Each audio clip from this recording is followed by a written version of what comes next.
அன்னை மரியாளின் அன்பு பக்தர்களே, பொதுவாக பிற சபையினர் அன்னை மரியாளை பற்றி கூறும்போது ஆண்டவர் இயேசு கிறிஸ்து அன்னை மரியாளை மதிக்கவில்லை என்று கூறுவார்கள். அதற்கு உதாரணமாக லூக்கா 11ஆம் அதிகாரத்தில் அன்னை மரியாளும் அவருடைய இயேசுவின் சகோதரர்களும் இயேசுவை காண வந்திருப்பார்கள். அப்போது கூட்டத்தில் ஒரு பெண்மணி, உன்னை காண உன் தாயும் சகோதரரும் வந்திருக்கிறார்கள் என்று கூறிய போது இயேசு லூக்கா 11:28 இவ்வாறு கூறுவார், என் தாயும் சகோதரரும் யார்? இறைவார்த்தை கேட்டு அதன்படி வாழ்பவரே என் தாயும் என் சகோதரரும் ஆவார் என்று கூறுவார். அதனால் பிற சபையினர் இயேசு அன்னை மரியாளை மதிக்கவில்லை என்று கூறுவார். ஆனால் நாம் திருவிவிலியத்தை முழுவதுமாக புரட்டி பார்த்தால் இறைவார்த்தை கேட்டு அதன்படி வாழ்ந்தவர் என்று கூறினால் அது அன்னை மரியாள் மட்டும்தான்.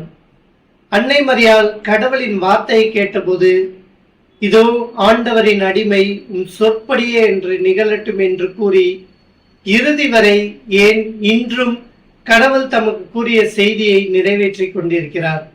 இரண்டாவதாக, பிற சபையினர் அன்னை மரியாளை பற்றி கூறும்போது இயேசு அன்னை மரியாளை பெண்ணே என்றுதான் குறிப்பிடுகிறார்.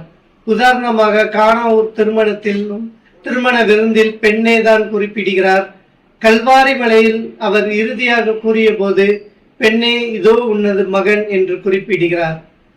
இதை நாம் பழைய ஏற்பாட்டில் பார்த்தால் துவக்கத்தில் இருந்த ஆதாம் ஏவாளை பார்த்து கூறும்போது பெண் என்றுதான் குறிப்பிடுகிறார். முதல் ஆதாமாகிய அவர் ஏவாளை பார்த்து பெண் என்று கூறுகிறார்.